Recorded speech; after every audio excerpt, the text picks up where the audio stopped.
নমস্কার বন্ধুরা, আজ আমি নিয়ে চলে এসেছি দেব শুভশ্রী, রুদ্রনীল ঘোষ আর চিরঞ্জিতের ধূমকেতু মুভি রিভিউ নিয়ে। রিভিউ করার আগে আপনাদের বলে দিই, আমি এই সিনেমাটা অরিজিনাল রিভিউ করব, না তো কিছু হাইপ করবো না কিছু। আর ভিডিও লাস্ট টাইম বলবো যে এই সিনেমাটাকে 10-এর মধ্যে কত দেওয়া যায়, আর এই সিনেমাটি আপনাদের হলে দেওয়া উচিত নাকি উচিত নয়। তো চলুন শুরু করা যাক। প্রথমেই বলি, সিনেমাটা হচ্ছে, আপনি যদি ভাবেন যে দেব একটা মেগাস্টার হিসেবে অভিনয় করবে এটাতে, বা আপনি যে দেবের একটা মাস একটা অবতার দেখবেন, সেটা কিন্তু নয়। এখানে দেব সম্পূর্ণ অন্য ধারাতে।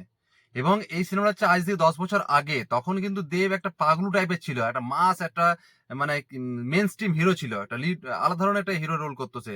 কিন্তু এখন সে নিজেকে চেঞ্জ করেছে, কিন্তু আজ থেকে 10 বছর আগে যখন তাকে ট্রোল করা হতো, তখন এই সিনেমাটা দেব বানিয়েছে।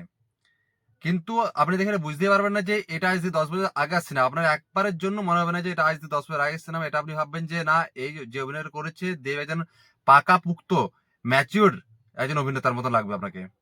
আর প্রথমেই বলি, এই সিনেমাটাতে সবাই হিরো, শুধু দেব নয়। এই সিনেমাটা মেন হিরো হচ্ছে এই সিনেমাটা গল্প, আর কৌশিক গাঙ্গুলি যেটা সিগনেচার স্ট্যাম্প আছে, সেটা কিন্তু এই মুভিটার মধ্যে আপনি পাবেন।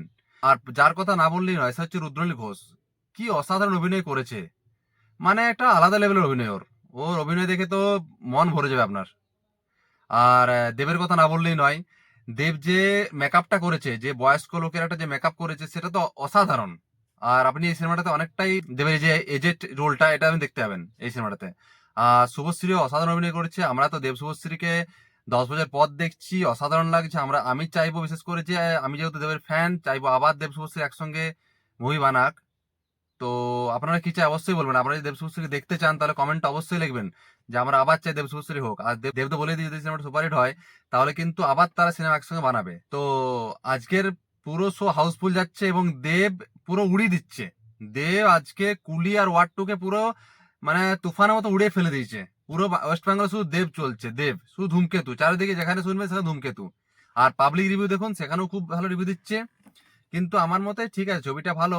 যদি এটা একটা মানে বেশ গল্প, মেন হিরো কিন্তু গল্পটাই ছবিটার। তো আপনারা যদি ভাবেন যেটা মাস এন্ট্রি দেখবো, মাস মুভি দেখবো, তা কিন্তু নয়।